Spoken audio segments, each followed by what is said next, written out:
Mega daughter Niharika Konidela మళ్లీ social మీడియాలో hot topic గా మారింది. ఆమె నటుడు విశ్వక్సేన్ తో కలిసి ఉన్న ఓ పాత వీడియో ప్రస్తుతం ఇంటర్నెట్ లో చక్కర్లు కొడుతోంది. ఆ వీడియోలో గోడ పక్కన నిలబడి ఇద్దరూ సిగ్గుపడుతూ నవ్వుకోవడం, నిహారిక విశ్వక్సేన్ కి గిలింతలు పెట్టడం, ఆయన కూడా నవ్వులు చిందించడం, ఈ సీన్ ను చూసిన నెటిజన్లు మంత్రముగ్ధులు అవుతున్నారు. ఈ వీడియో బయటకు రావడంతో ఇది ఏ సినిమా సీన్, ఇద్దరు ఎప్పుడు కలిశారు, షార్ట్ ఫిలిం అయి ఉంటుందా అంటూ సోషల్ మీడియాలో కమెంట్ల వర్షం కురుస్తోంది. కొంతమంది నెటిజన్లు ఇది నిహారిక విశ్వక్సేన్లు కాలేజ్ రోజుల్లో చేసిన ఓ షార్ట్ ఫిలిం అయి ఉండవచ్చని అంటున్నారు. ఇద్దరు కెమిస్ట్రీ చాలా నేచురల్ గా ఉందని, స్క్రీన్ పై వీరు జంటగా కనిపిస్తే బాగుంటుందని పలువురు అభిప్రాయపడుతున్నారు. మెగాస్టార్ చిరంజీవి, పవన్ కళ్యాణ్ల సోదరుడు నాగబాబు కుమార్తె నిహారిక కొణిదెల టీనేజ్ లో షార్ట్ ఫిలింలో నటించింది. డి జూనియర్స్ వంటి షోలకు యాంకర్ గా వ్యవహరించిన ఆమె ముద్దపప్పు ఆవకాయ అనే షార్ట్ ఫిలిం తో మంచి గుర్తింపు తెచ్చుకుంది.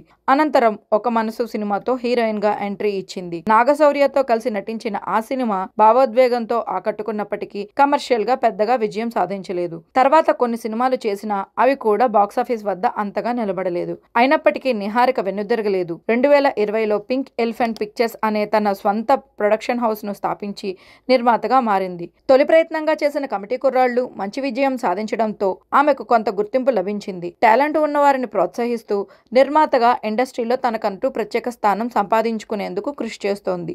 ఇటీవల ఆమె నిర్మించిన ఓ షార్ట్ ఫిలిం ఇంటర్నెట్ లో ఫిలిం ఫెస్టివల్లో ప్రదర్శించబడింది. ఇలాంటి సమయంలో నిహారిక విశ్వక్సేన్ల వీడియో వైరల్ కావడంతో ఆమె మళ్లీ స్పాట్ లైట్ లోకి వచ్చారు. అభిమానులు ఇద్దరూ కలిసి ఓ సినిమా చేస్తే ఎలా ఉంటుందో చూడాలి అంటూ కమెంట్స్ చేస్తున్నారు. అయితే నిహారిక మాత్రం నటన కంటే నిర్మాతగానే ఒక మార్కు చూపించాలని కృషి చేస్తోందని తెలుస్తోంది.